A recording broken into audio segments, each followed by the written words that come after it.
Hi, I'm Radine. Welcome to Life Sciences. Today's lesson is on human evolution, and we're going to have a look and unpack the topic for today. All right, so here we're going to have a look at, and one burning question for a lot of people is, did humans come out of Africa? So we have a look here on the board. We can see here's a map with the out of Africa hypothesis where they believe that humans evolved or came from Africa. So we're going to have a look at how the evolution took place and then where we went to. Right, so on this topic, we're going to have a look at the key concepts, which are very important. Terminology is key. We're going to have a look at the lines of evidence that we have.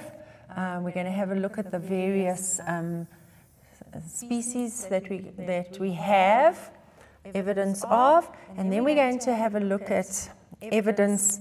We're going to look at other evidence other than fossil evidence. We're going to look at genetic evidence. We're going to look at cultural evidence. We're going to look at where the fossil sites are found in Africa.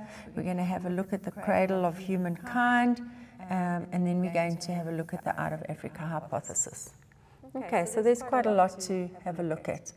All right, so let's start off with the key words. And as I've already mentioned, that terminology is key, and to understand the concepts and the content, we must know what the concepts or the key words or terms mean.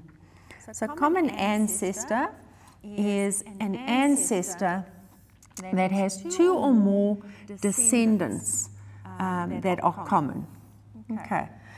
Fossils, we know and we studied in grade 10, they are mineralized remains of organisms that have lived in the past. So all we have left is the actual fossilized remains. Extant, that's an important word, term we use when we talk about organisms that are still in existence. So they still live or are alive, let's put it that way, are alive today. Okay, so those are species that we still find on Earth.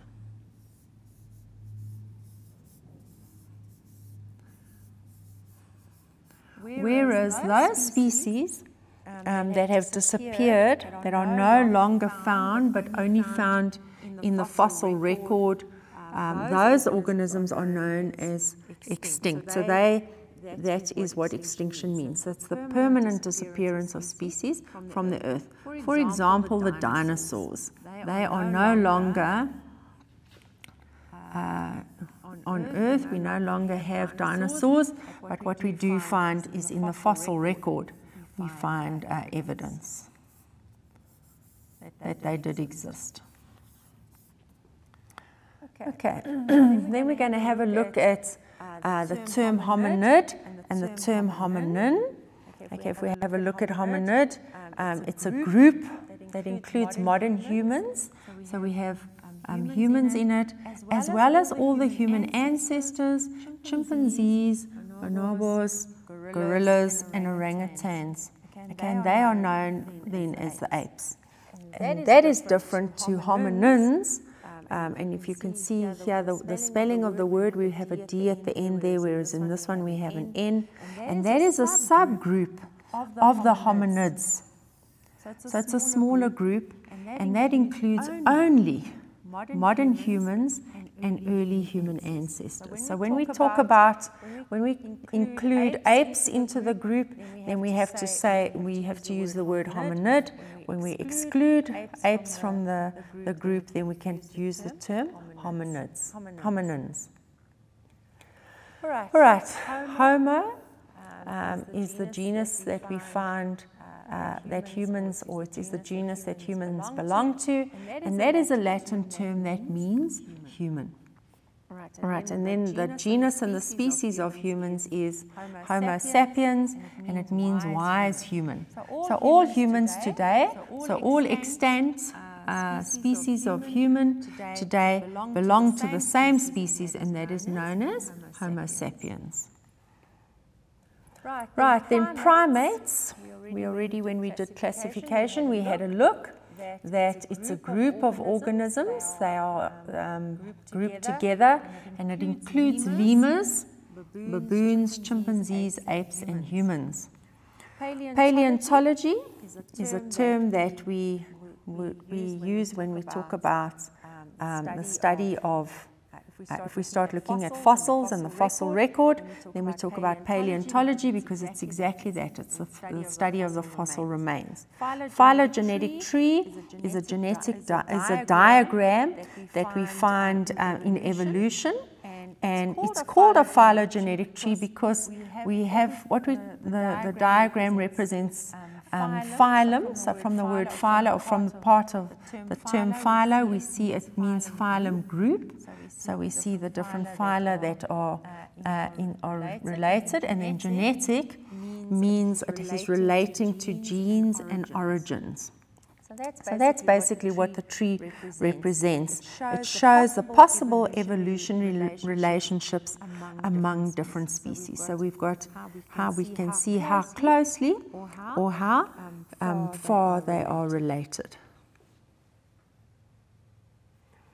Right, so we're going to have a look specifically at human evolution, and we're going to have a look at how species changed, how they evolved, and eventually to what we have today, which is Homo sapiens. So basically, if we have a look at what actually drove human evolution, and we have seen that it's mainly climate change that was the driving force behind human evolution. Climate's always been a variable, and that causes organisms to adapt. Okay, so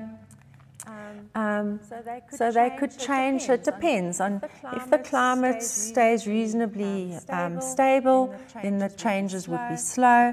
But where there's more rapid changes, okay, in the climate changes drastically. We find much more rapid changes, and that would be because possibly there's a scarcity of resources, which then puts pressure on organisms. So we have a lot of competition amongst species for resources in a habitat due to whatever climatic change or environmental change that took place, and then those organisms need to adapt. And obviously those organisms or the populations that have more suitable changes or adaptations or characteristics, they would then survive. All right. Okay, so we know that hominins survived, or humans survived. They flourished, okay, because of different characteristics, or different reasons. The first one is that they were able to walk upright, so they were bipedal. So that was one of the reasons that they were able to flourish. Because remember when we said some of the advantages of bipedalism was that it freed up their hands, so they were able to manipulate things and handle things and carry things and pick and use. And the other thing is that the type of movement was far more energy efficient. All right. Then secondly, that their brain capacity was much larger, and that allowed them to develop forms of communication. So they were able to then communicate, they were able to talk, they were able to give instructions, they were able to all those kind of communicate in a way that created a little bit more structure. Right, then they were also able to problem solve. So if they came across a problem, they would find a way. They developed tools, they developed weapons, they were able to control fire and things like that. All right. And then obviously to make the tools.